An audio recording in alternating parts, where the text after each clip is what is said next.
Welcome. It's Let's Talk Autism with Shannon and Nancy. Yes, and we're both kind of reeling from Left of center. the first week of school. Today was Wyatt's first day of school, Yeah.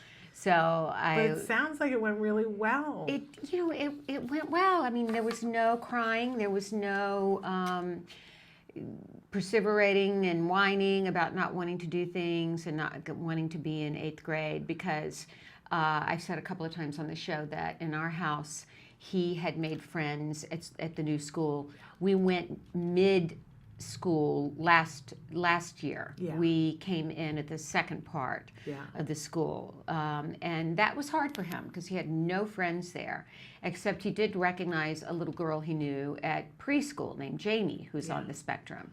And they ate lunch together every day, along with a boy named Bassem, who has Down syndrome.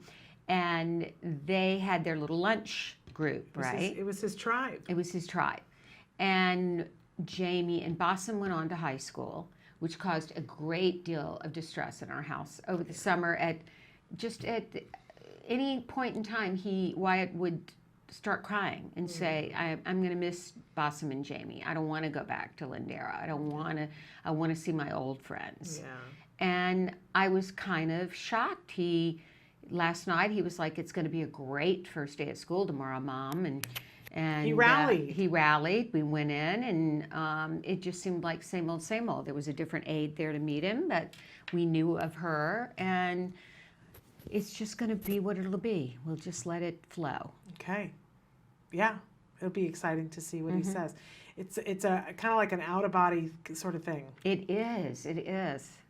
To let our kids find their way and see them grow. Yeah. But and you've had a very, very good first week. We've had a very good first week. I think they've heard about it to death on the have show. they? Yes, Okay. because even I was just talking about it with Dr. Graham Pichet. It's been an amazing week, and I know that's not going to be the story every day because it can't be.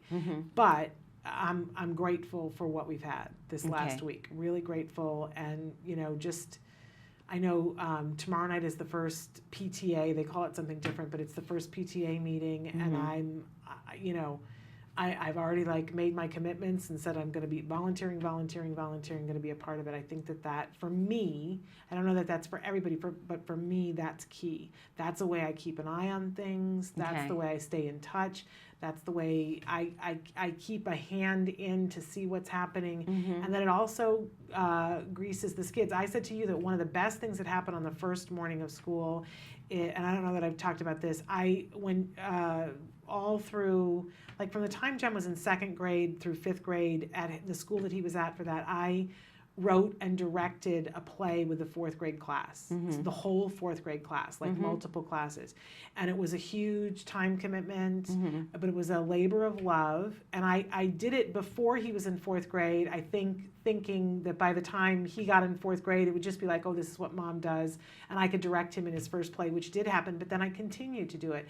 And it ended up being the greatest gift to me personally, because I got to know all of those kids who got to know me, and then they wanted to know Jem. Right. Because of that, from other grades, they looked out for him.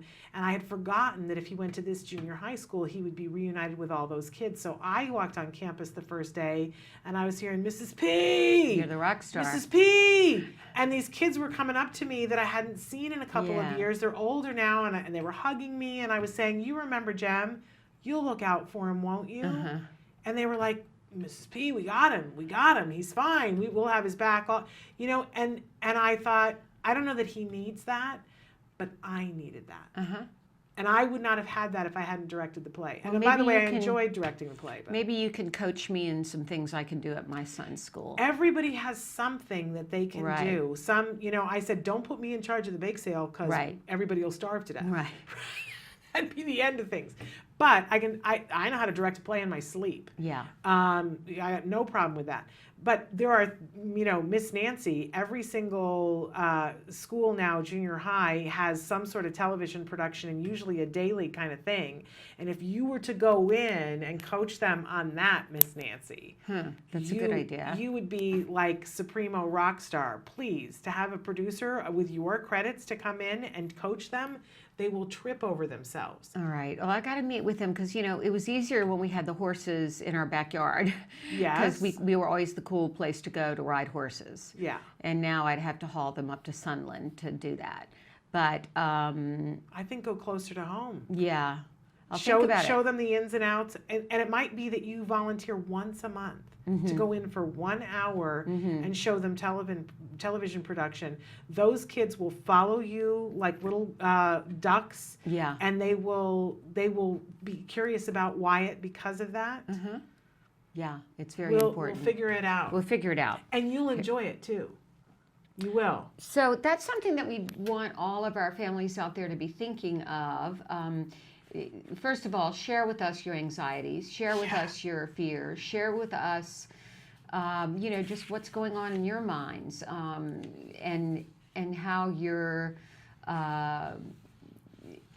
handling this right now, or not handling it, as it were. Yes. Because we might be able to give you some advice. If you're listening to the news stories, jot down some questions that you might ask Vince, because he is a marriage and family counselor, and there may be things where your husband's feeling one way, you're feeling another, you're getting a lot of different advice, there's a lot of stress in the home.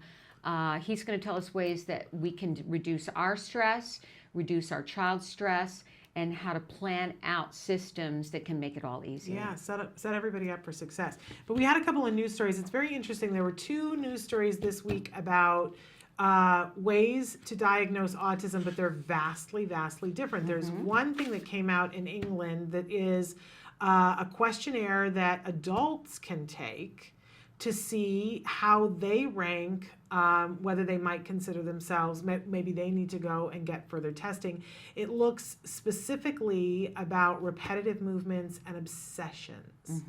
Now, I have not taken this test yet. I haven't yet either. But I'm curious to take it because I always say, it's a big, big spectrum, and I don't qualify for a disorder diagnosis, but I think I'm a little bit more on the spectrum than a lot of people. Oh, I think I am as well. I mean, one that, do you get upset about minor changes to objects, like flicks of dirt on your clothes or scratches on an object? That drives me crazy.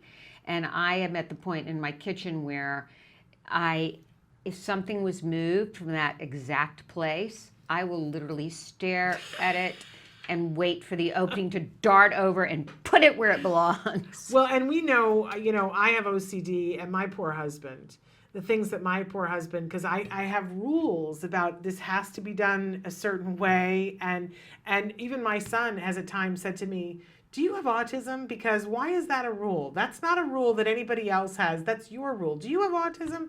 And then I have to laugh.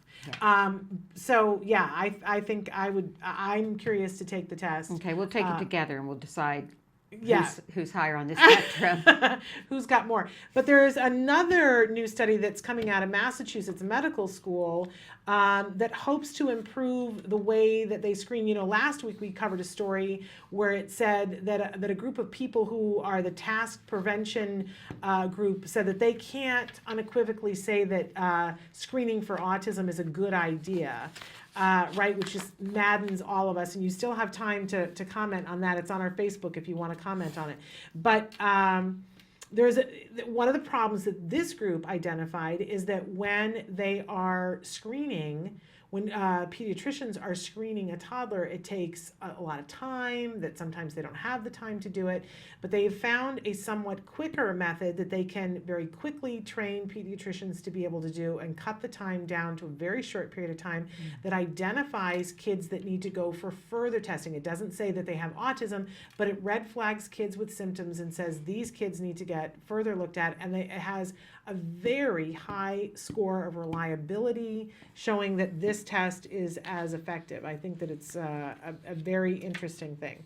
Then what concerns me, though, is where are they sending them for the more in-depth assessments, because in our experience, after knowing for over a year, if not 2 years, that my son was delayed and not having a clue why, then finally getting my pediatrician to say, okay, he needs a more in-depth assessment.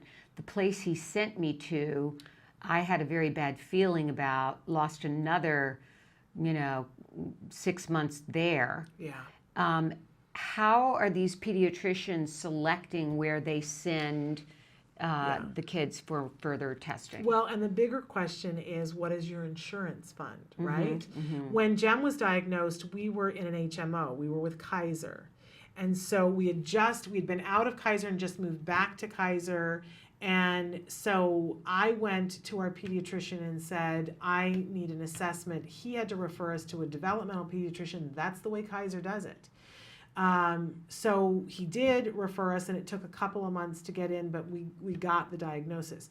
So, if we hadn't been in an HMO, I would have had a little more freedom to see who else, but it would have taken me longer to figure out who to go to. Yeah. But there are reliable assessment centers. CARD has a very reliable assessment center. CARD does. But but they are in different places around the country, not necessarily around the world.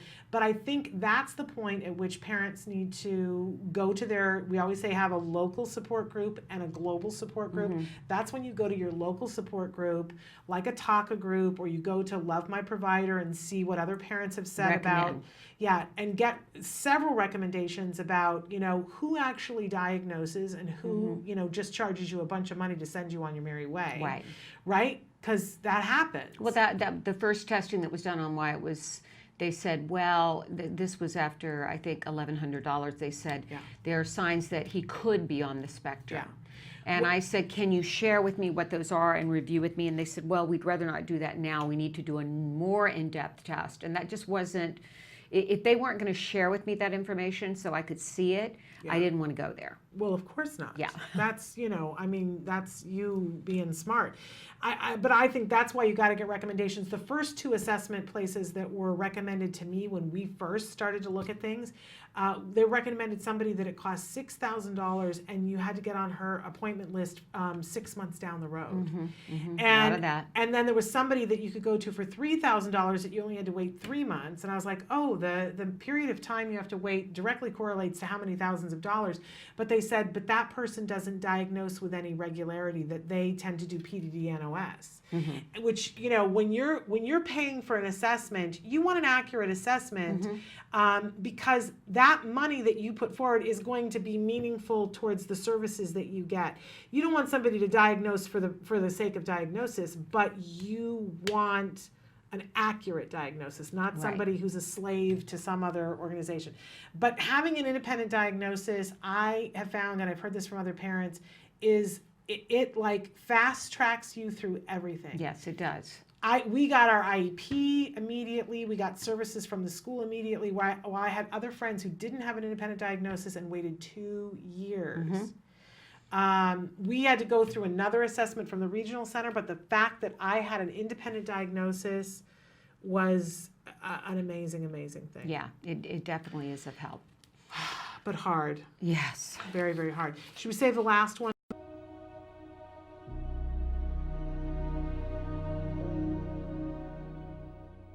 Hello, fellow activists. In our last segment, we talked about step number 2, educate yourself.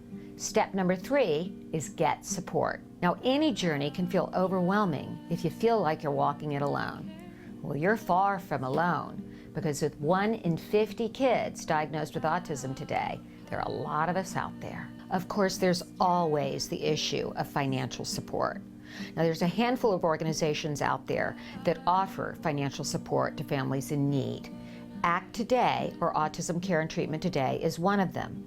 Visit our website at www.act-today.org to find out more about our grant process. I want to talk about a different kind of support today, emotional support. Now, you can get that from other travelers on this path. Some of the best advice I've ever received is from the moms of other kids with autism who went to school with Wyatt or were involved with programs with him.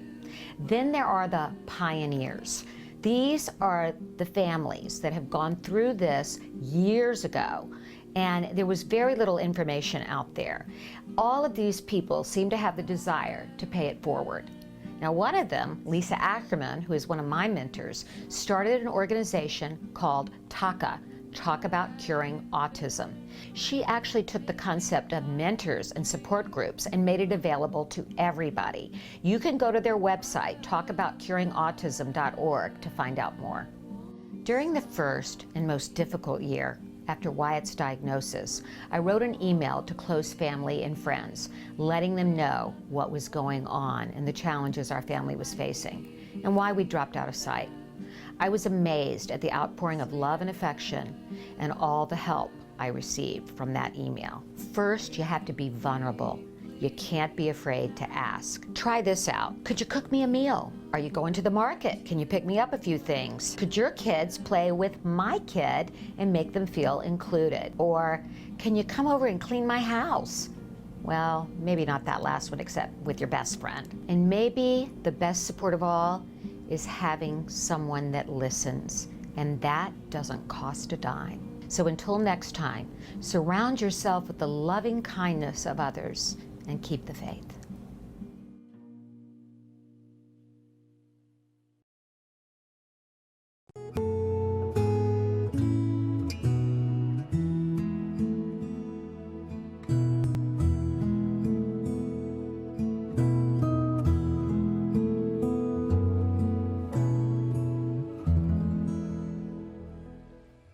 So we're going to do down dog next.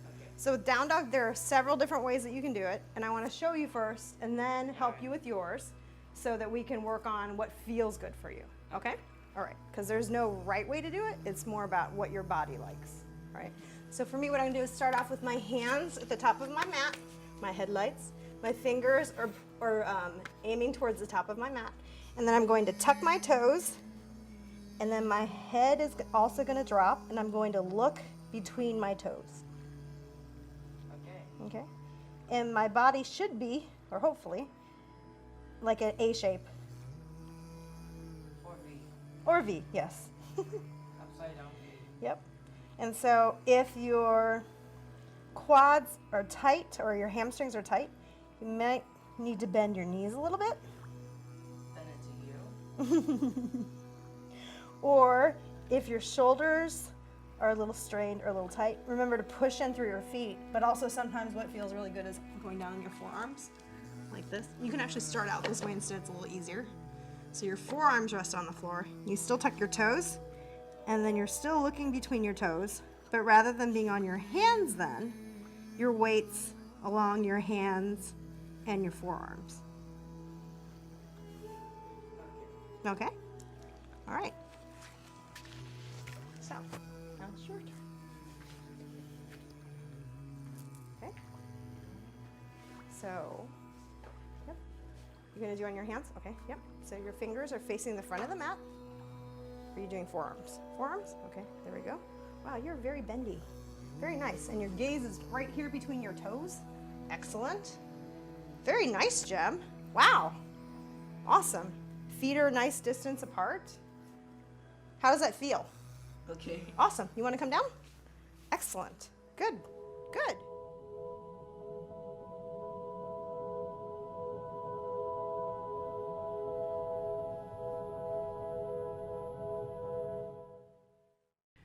Welcome back to Let's Talk Autism with Shannon and Nancy. Nancy and I are here and excited that we have Vince Redmond joining us right now. Vince is a licensed marriage and family therapist. I have a tickle. I'm going to let you take it over. Okay. And Vince, we're glad you're here today because this is back to school week for us. Shannon's son Jem went back to school last week. Wyatt's first day is today.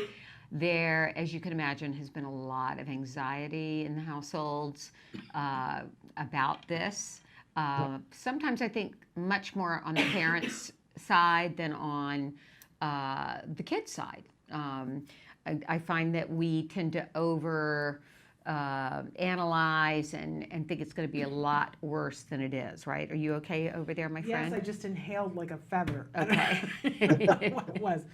But I'm going to make it. I'm going to live. So I want to start, Vince, with first just some general suggestions of things parents can do for this anxiety that they have, that their child's going to be okay with a new transition, going to a new grade or changing a school. How can parents set the tone? I think the first thing is know when the teachers in the school, and and this is back, as the summer's going through, and maybe before ESY ends, is contact the school and contact the administrators to try to set up a meeting with the teacher and the campus prior to school starting, right? And I know now, as the schools are starting to roll back out, and they slowly go back to school all the way through what I think the 9th, right after Labor Day. And so each week there's no more districts. So my advice to families is try to get a meeting with the administrators, try to get a meeting with the teacher, to go out to the campus, to walk around the campus, meet the new teacher, and let them introduce themselves to your child. Let them see the teacher in the classroom, and you get the child acclimated to kind of where they're going. But as well as you're answering questions that we as the adults, as the parents might have of the teacher. Either it be how is the design of their classroom, what is the student to age ratios, or maybe experience working with a child who has maybe a dietary restriction or a special communication device or something like that. So to give to kind of have that introductory period, oftentimes will lower our anxieties when that actual first day comes, because there's already been a meet and greet, there's already been questions answered, and we feel better that the staff and the school are already prepared to work with our kids. In terms of younger kids, and first going into kindergarten, there tends to be a lot of anxiety about this because they've been possibly in a preschool, maybe not, and they're just starting the world of school. How can we help our kids be ready for that? Because they do have to learn how to get ready in a timely fashion, get organized, and we can't have the screaming and the crying and the mommy, I don't want to go. So what do you suggest for kindergartners?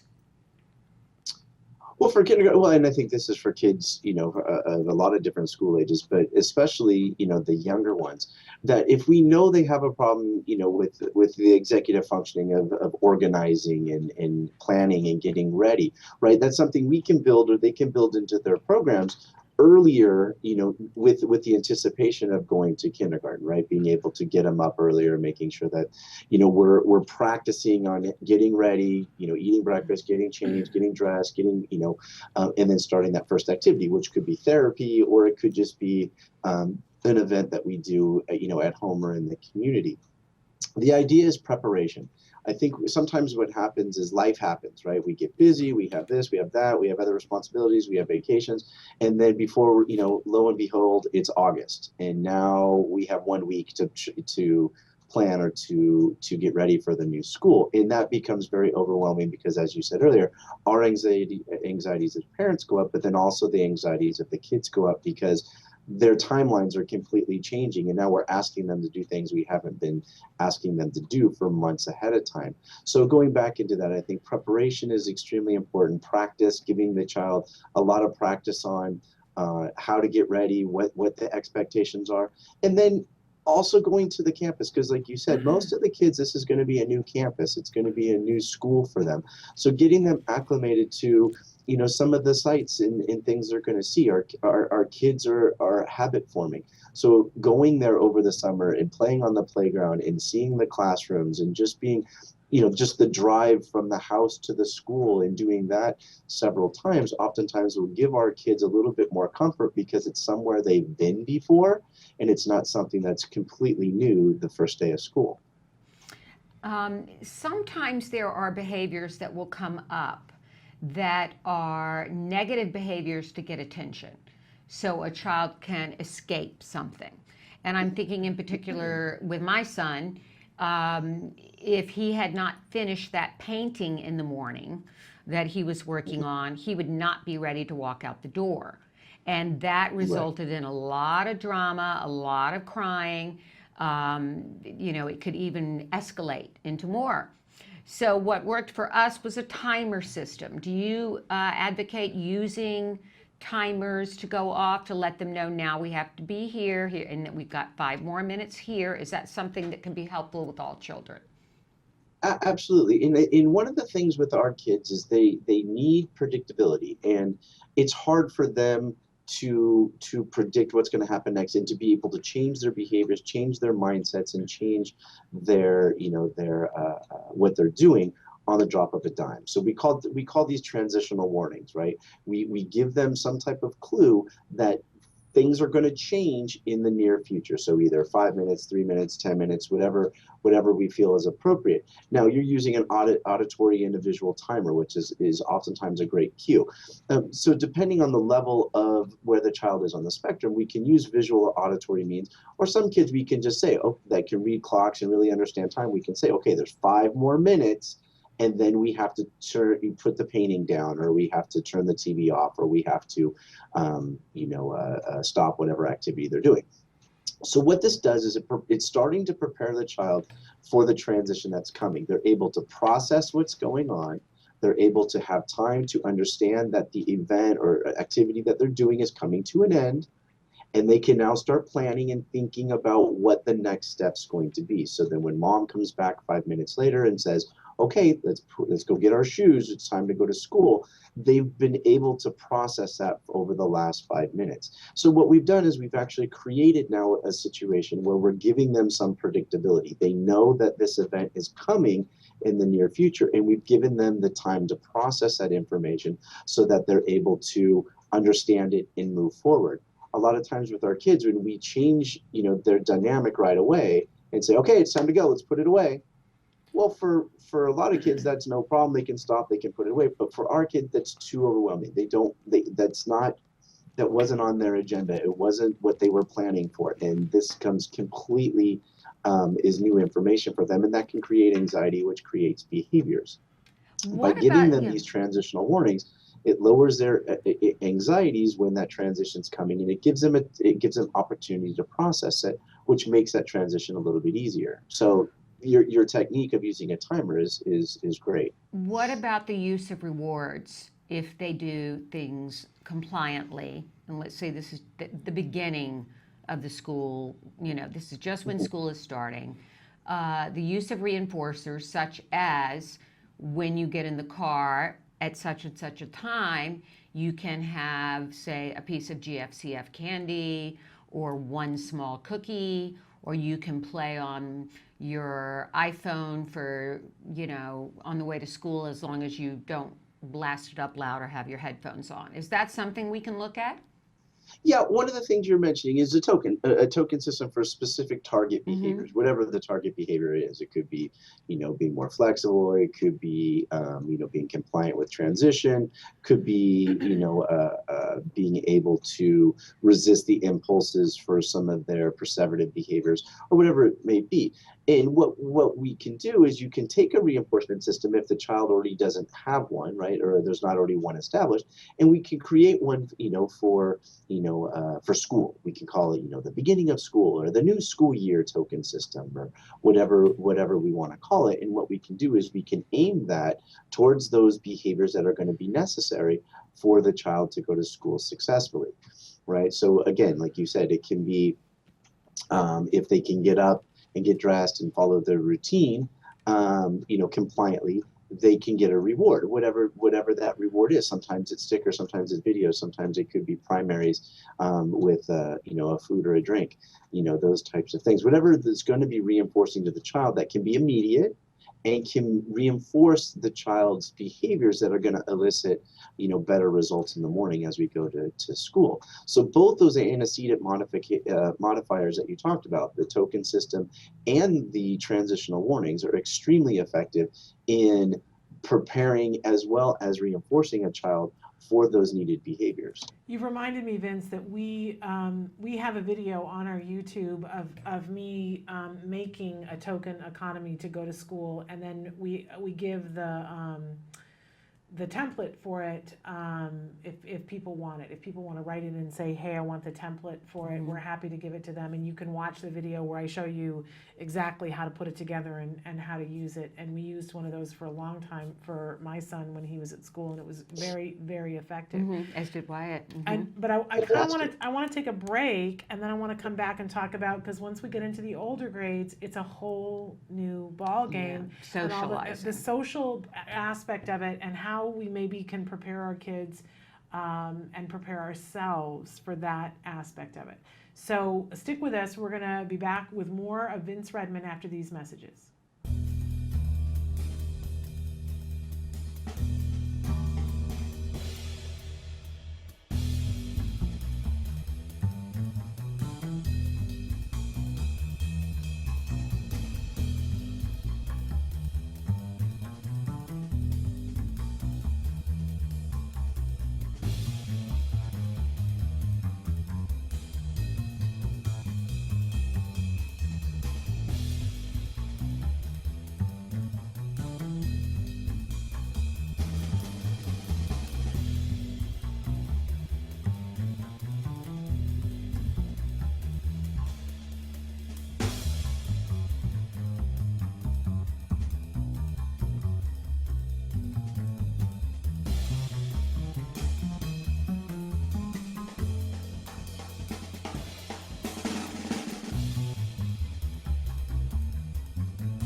Welcome back to Autism Live and to Let's Talk Autism with Shannon and Nancy. We've got Vince Redmond on Skype with us. He is a licensed marriage and family therapist. He is here with us today talking about the back to school thing. Yeah, the back to school. We want to say, yay, back to school, but we know we all have a little anxiety, moms and kids alike. And that kind of brings up my first question. I know that we just talked about the little ones, but Vince, help us. Isn't it really important that we set the tone? And if we're showing dread and anxiety, that sets the tone for kids, that it's something to be dreaded and to have anxiety about? Absolutely. And I think that, along with school, and that kind of pairs with other things as well, right? Yeah. If we're showing distress or anxiety or discomfort with it, our kids automatically read that barometer, and they too have anxiety or concern about what's going on. So if we're excited and we're talking about it and we're keeping things in a positive framework, as school's coming, the children are going to feel a little bit more positive about it, less anxious about it, and hopefully looking forward to it. So let's talk about, go ahead. Okay, let's talk about this idea that Shannon has brought up, that we really have to become the cool moms and the cool houses to hang out in, because that's how our kids are going to make friends, because they don't necessarily have the skills to go over and say, hey, my name's Wyatt and can you come to my house, and exchange numbers. That used to work for me, and I employed that model of being the cool mom, the cool house, because when we had a small ranch in Hidden Hills with horses, a horse that I could put a 2-year-old on, a big horse, and a little miniature horse that the kids could love. We were the place for birthday parties. We were the place for play dates. We don't live there anymore. We now live in a small home with a pool in the backyard. But it's not like the cool place, okay? Well, you have a teenager now, and so it's teenagers you're trying to get to be engaged in, and so it's a whole new ball game. That's right. So what do I do because he virtually has not he came into this school mid-semester last year. We know no kids in the neighborhood, and the school he was at before, he was like one of the stars of the school. I could pick up any kid, the number of any kid, even though it was far away from us, and set up a play date. Right. I don't have any kids that I can do that with this year. Right. So how do I do that? Help us, Vince. Help us. Yeah. And I think, but you guys are right on the right tip, though. I mean, it's having play dates or social experiences with kids. Now, obviously, it's much more difficult when we're going into a new school, we're going into a new environment where the children don't have any play date and the families don't know the other families. So we want to get connected with other families in different ways, either it be PTA or it be back to school nights or, volunteering in classrooms, getting the families to, as much as they can. And I understand many families don't have a lot of time, but to try to integrate in however they can with the school so that they can, connect with other families, connect with kids or families that are on their grade level. Then we create a social network or a support network for us where we can then reach out for different play dates and social opportunities and have, start connecting some of the kids together. But now when we're talking established, environments, so kids that are going back to the same schools, we want to work on this, early in the summer, right? At the end of the previous school year, making sure we have contact information of certain friends or families that the kids have played with or shown interest in so that we can maintain those friendships over the summer. Again, I understand that everyone's schedule is a little bit different. Some are more open and some aren't. But we can always find opportunities, either it be on the weekend or after school or after work, where we can get the kids together and do things. So then as we're leading to the new year, there's already a buddy system set up. There's already a couple, a friendship or some friendships where when our child goes back to school, we know that they're immediately going to have people that they can gravitate to and play, either out at recess or if we're talking older kids, at lunch. Okay, so clearly we should have had this show 3 months ago, but we didn't. Okay. So now it was the first day of school today. And and I'm the dork that I said to Nancy the other day, even if you have to go and hand out a card to all the parents at the pickup and say, hey, I'm interested in whatever it is, having a pool party and getting Right. the kids together or something. I think the other parents want those things too. Yes. Yeah. But they're afraid, we're all afraid of the rejection, right? So if you just make it up, I'm handing it out to everybody. That's how I handed out birthday invitations to Jem's birthday party. Was I just, as they were coming back from a field Right. trip, I just handed them out to all the parents and said, "Hey, we're having a party." Right. Well, Wyatt's birthday is in November, which makes it easy to start making That's friends good. then. Yes. Yeah. But I think I'm also going to go to a PTA meeting and see what they need. Yeah. Yeah. Yeah. I mean, that has helped me. But And I like the idea of a welcome back to school, a pool party, or, and so it's just to Yeah. the kids in his class where where he's going to see a lot of them and, But he and moves really from spend the class to majority of class. his time. yeah, they Yeah. all at this point they're all moving from class to class. which There is makes no it one slippery. class. Yeah. I keep saying to Jem every night I come home and I say, so who do you? Because he has friends in between class from Yeah. before, but the kids, I need him to connect with kids in his class so In that the classes. if he misses a class, we have somebody to call to connect with. Right. And so I keep grilling him every day, but it makes it hard when they're interacting with more than 150 kids a day. Then Yeah. it's a parent's Right. nightmare. And they don't send you a list home of all those kids. oh yeah, you don't get the Valentine 'cause it list constantly anymore. No. No, those days have Those- sailed. yeah. They're I gone. thought they would go on forever, the Valentine list. No, there's no more. Okay. So Vince, any tips for us about how because we feel the loss of that community. I don't know that the kids do, but for the parents, how can we connect more? PTA, you mentioned. Anything else that will help us? Yeah, I mean, again, each school is looking for parent volunteers for multiple different things. Either it be extracurricular activities, or it be school, school aides, recess monitors, or lunch monitors, or because obviously we're not talking younger kids. Those types of things. The more we can get into the community, right, into the school community, the more connections we're going to be able to make. And in this way, we can then bond with other families. Because like you said, it's not necessarily dictated now, especially when we're talking junior high school kids, to a specific classroom, right? It's a specific grade. So like you said, it can be up to 150, 200 kids. But if we're integrated in and we do the 7th grade bingo or the 8th grade, I'm just trying to think of some of the things my girls have done. The 8th grade PTA, meetings or choir or whatever. Then we start forming networks with multiple kids, multiple families that are around in different classes, but are around campus. So then this way we spread a bigger net. But to do that, we have to be integrated into the community, or it's going to be much more difficult. But I do love the idea about the back to school, the back to school parties. We just, again, somehow have to narrow it, but or you're going to have 542 kids come. Right, can't do that. Well, you could, and you would be the popular mom, but with the police. Right. In any case, such helpful advice. Very helpful, and stuff we need to really think about, because we've got to be the ambassadors for our children. That's the bottom line. Right. Okay. Right. And we do, because we have, excuse me. Now you've got the feather. The one that sets it up for them. Yeah. Well, Vince, we thank you so much for being with us. We look forward to talking to you again in September, and we look forward to seeing you next week personally. So take care. Yep. And thanks for being with us. Thanks, Vince. Okay. Bye-bye for now. Bye. Bye. We're going to take a short break, and then we're going to come back. And Kelby, did we want to watch the video now? Okay.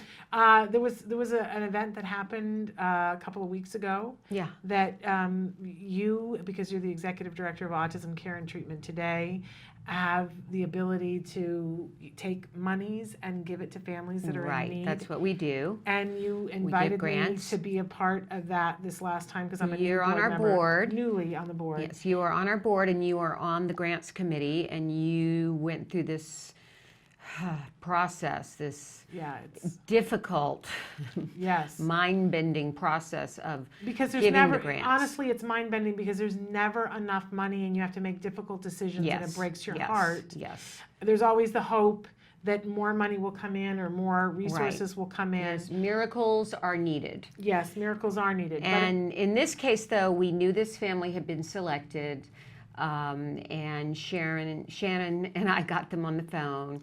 And you can hear it is a military family.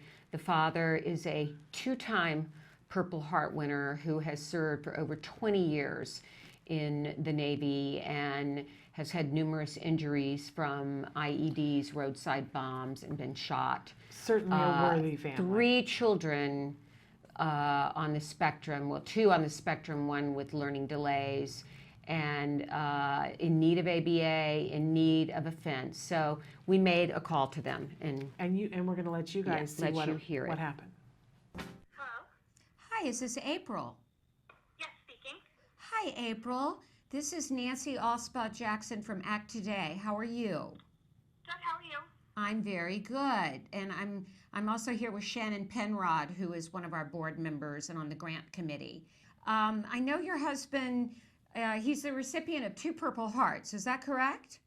Correct. And he was in the Army. He's been in the Army for 12 years with multiple deployments.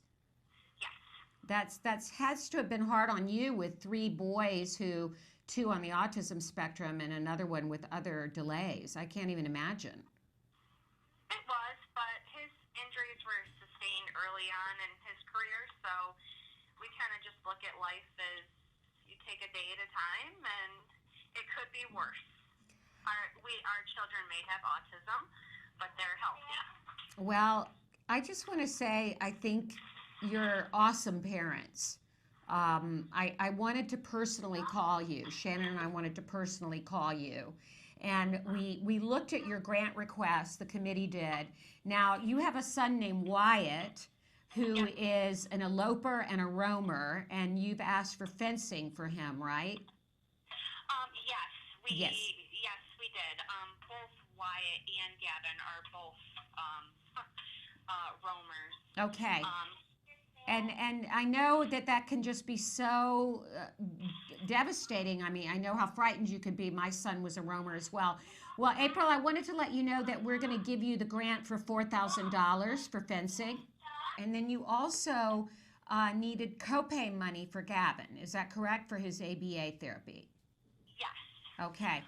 Well, Shannon took a look at those grants. Shannon, we're Yes. going to give him. And so wanted to let you know, we appreciate all the service that your husband has done and all the service that you have done. I know that there was a request that you've been having difficulty meeting the copay for the huge amount of ABA that he's been doing.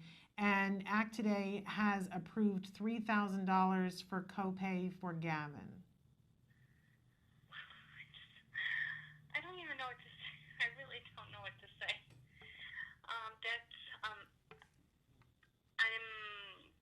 I'm flabbergasted. I really don't know what to say. We're beyond grateful that you guys would even be able to do anything at all. Well, let me tell Very you, good news to us. we are beyond grateful for families like yours. Well, thank you.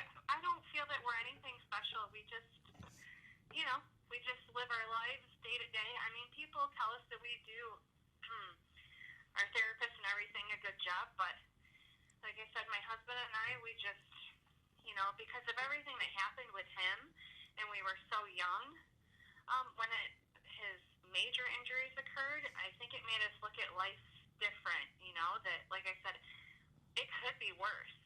People complain about trivial things, but it can always be worse.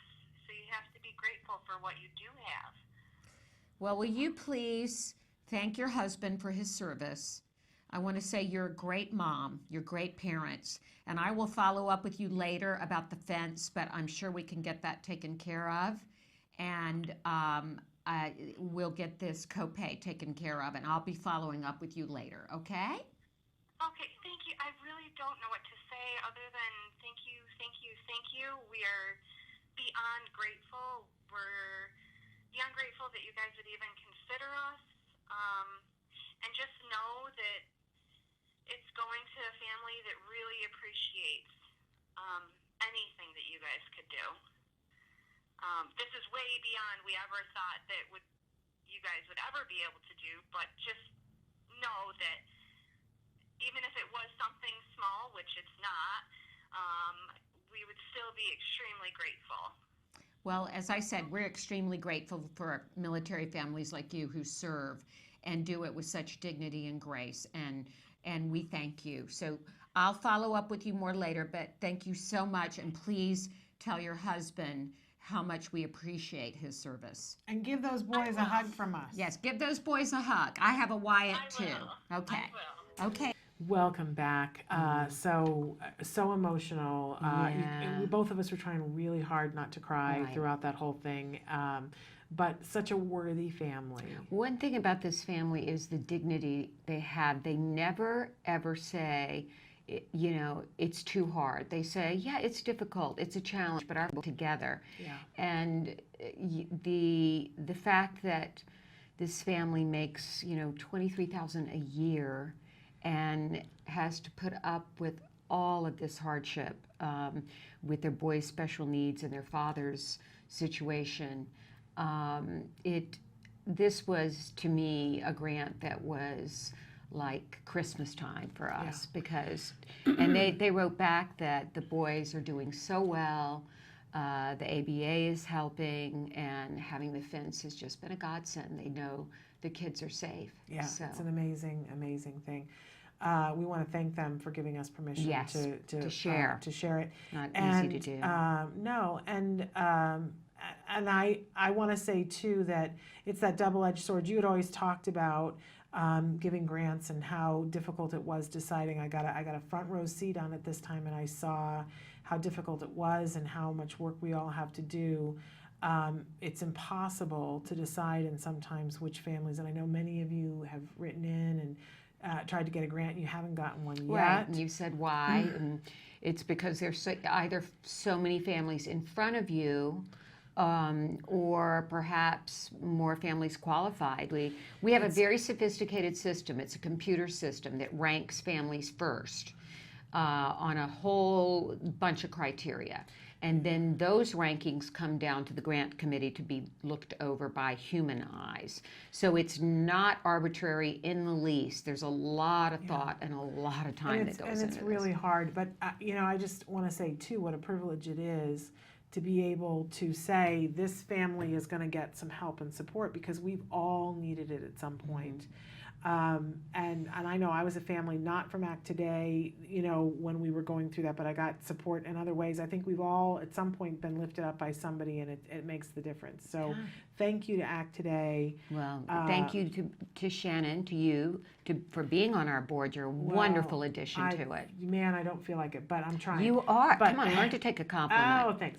But I have much more work to do. Okay. But do we all. I want to talk a little bit about tomorrow, mañana. Yeah. Because tomorrow we've got a great show for you. We're gonna take apart school lunches, and I'm gonna do the 101 on school lunches, especially when you have special diets. What are some things? And I'm gonna show you what I pack in Jem's school lunch, so that you guys can see. The snack and the lunch, because I'm told it's a little fascinating. This is shocking to me, but I had people help me along the way too to figure out how to do it and kind of automate it. But so we're going to talk about that, and then we have a really special guest tomorrow. Do I tell them, Kelby, or do we make them have? Okay, let's tell them. So tomorrow in the last half hour of the show, we're having the Soup Nazi back on the show. He was on the show once before to surprise Lisa Ackerman, Takamon, but he's going to be back with us tomorrow, so that's going to be really exciting. Is he going to make soup? He's going to tell us how to make soup. Okay, good. He has a new cookbook out. Oh, I didn't know that. He has a cookbook out, and it's not just a cookbook. It's like a book about what it's, his adventures of being an actor and paired with food, because he's actually a really good cook. Fun. That wasn't why he got cast in that role, but so he's going to be here tomorrow. So if you have Seinfeld questions, send them in. And Larry has been a big supporter of autism, big supporter of my family. We'll have to get him to give for the Denim and Diamonds. He already has given 2 ladles that are signed and autographed for Denim and Diamonds for Maybe this we can year. get the new cookbook. Yeah, absolutely. Sorry, Kelby, what? 10 seconds. We're out of time. Oh. So until tomorrow, give your kiddos a hug from me. And give yourselves a big hug from me. I think we all need it. All right. Bye-bye for now.